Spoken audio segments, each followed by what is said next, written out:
Lucy Bishop is here. Lucy, good evening. Hi.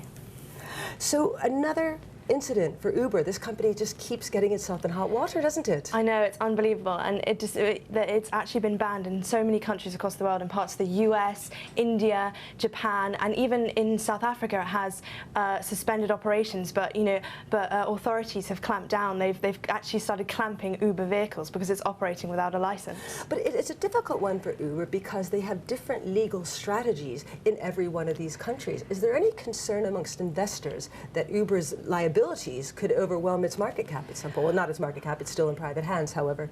Well, I think definitely. I mean, it's gone from, it seemed like a sort of, a golden egg. It went from a small startup to a company that's now worth over $40 billion.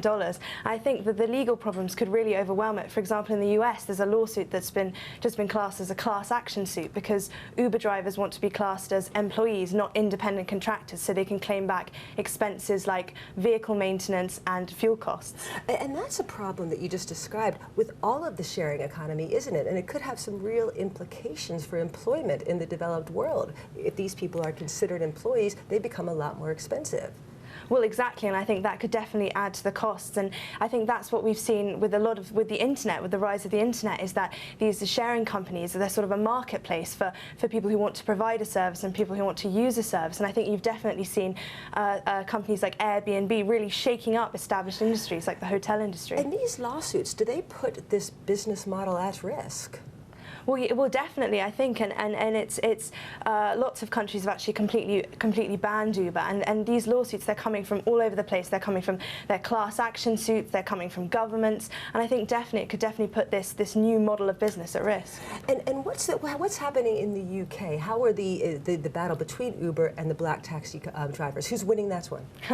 Well, I think at the moment it's Uber. I think obviously there's been huge protests by black cab drivers, the official licensed drivers in London. But I think TfL, which is Transport for London, which is the regulatory body in England, there's actually the case is coming to the High Court in England on Monday to discuss whether Uber is actually operating within the confines of the law or whether it could be banned.